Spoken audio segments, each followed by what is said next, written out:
problem 245. It describes two rockets that have the same acceleration. They start from rest. Here's the ground.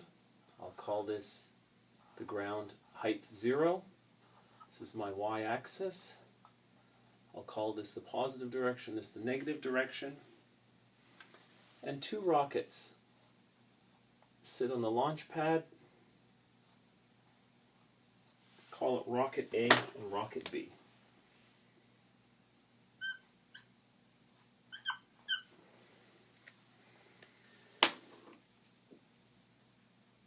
They have the same acceleration, it says. Acceleration of A is equal to the acceleration of B. That's a simple expression for that concept. But we do know that rocket A travels for twice as much time as rocket B. So whatever time rocket A travels, that's twice as much as rocket B. So they have the same acceleration. They're both starting from rest here at the bottom. So their y initial is equal to 0. They're starting from rest, so the velocity initial is equal to 0. They have the same acceleration, but rocket A travels twice as long as rocket B. It says that the rocket A travels a distance, and in my question it's 300 kilometers. How far will rocket B go? Well, if we want to talk about rocket A,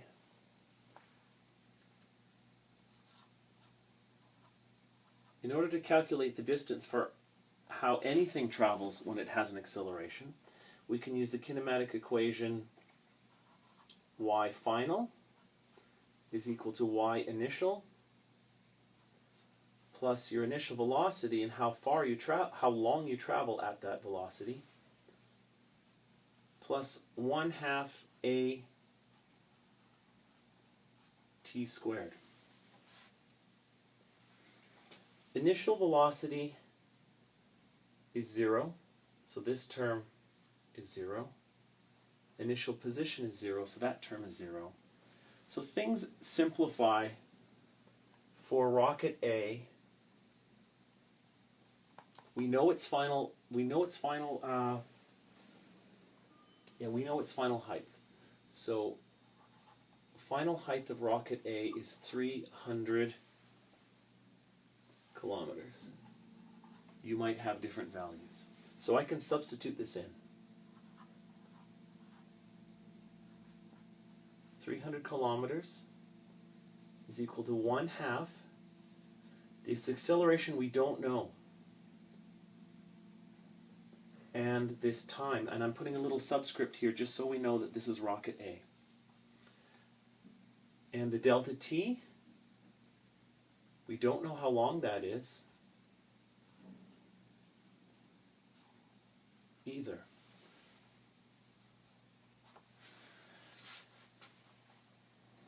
But so we have one known here. This is 300 kilometers. We have two unknowns. Unknown acceleration and unknown time. But we're going to compare it to another rocket. We don't know these exact values, but we do know their proportions. And so instead of solving exactly for what they are, we're just going to use these facts here and combine them with the same equation for B. So B is also going to have 0 initial position and 0 initial velocity. So I'm just going to write the corresponding equation for rocket B. Rocket B, we don't know its final position. So the final position of rocket B, that's what this subscript means, is 1/2. Now the acceleration of B and the time for B, can both be, we don't know what they are, again, but we know what they are in relation to A. Acceleration of B is equal to the acceleration of A. So I can substitute. And the delta t of rocket B is twice as much as that of A. So a single delta time for rocket B is equal to 1/2. So I can substitute that term in there. So now I have two equations where the acceleration and the times are both in terms of rocket A. And you're thinking, well, what does that do? There's still so many things I don't know. How am I ever going to find out how high this can go? It's true, we don't know what the accelerations are, but we do know they're the same. We don't know what their times are, but we know one time is twice as much as the other. And with so many similarities, if we divide one equation by the other, many of these consistencies will cancel out because they're in exact proportion. And that's why this is called proportional reasoning. Because you don't know exactly what things are, but you do know that whatever this time is twice as much. And now we're going to have to be really careful here. We can certainly cross this out. There's a delta, there's an acceleration A on both. Those cancel. There's a 1/2 in the numerator and the denominator. Those cancel. But we need to be careful of squares. You can't cancel inside squares unless you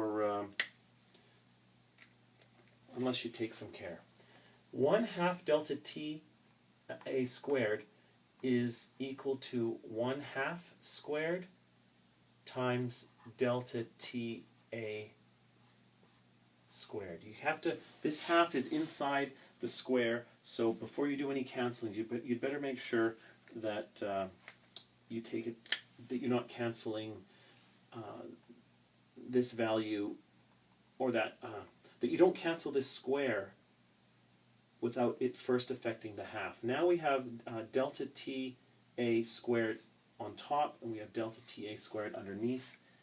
But don't forget this 1/2 squared. So let's restate.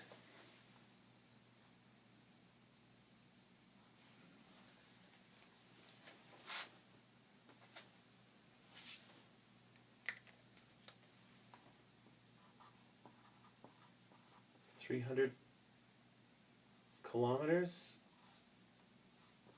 y final position of rocket B. There's all that's left here after all these cancellations is just a 1. All that's left in the denominator after these cancellations is just 1/2 squared, which is 1/4. 1 divided by 1/4 is 4. Now if I multiply both sides by final position of rocket B, and I divide by 1/4,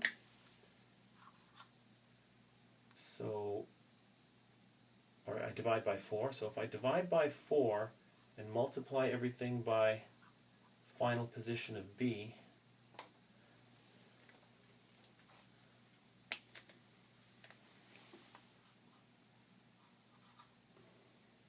I'll have 1/4, 300 kilometers is equal to the final position of B. That's approximately some value that you can calculate. So what's the point? The point is, if you have two rockets with the same acceleration, and rocket A accelerates upwards for twice as long as rocket B ends up rising to only 1/4 the height of rocket A. We solved this not knowing what the acceleration was, not knowing what the time was, but we did know their proportions. We set up two common equations describing each rocket, A and B, And then we just brazenly divided whole equation by whole equation, canceled out common terms, and solved the remaining unknown. This question has a part B. It's easier than part A. And it says that rocket A reaches a speed of 390 meters per second. Rocket A reaches a final speed of 300 and so I'm going to use the kinematic equation.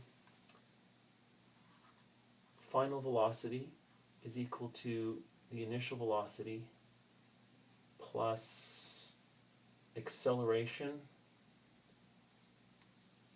times time. So how fast you end up going is how fast you started plus how long you accelerate for. So in terms of rocket A, that means 390 meters per second. Velocity initial is 0 for both rockets, plus the acceleration of A times the time rocket A flew. You can set up a similar equation for rocket B. We don't know what the final velocity of rocket B is. That is not a plus sign, that's an equal sign. We don't know what the final velocity of rocket B is, but we do know its acceleration is the same as rocket A's, and we do know the time that it travels is 1/2 of rocket A's.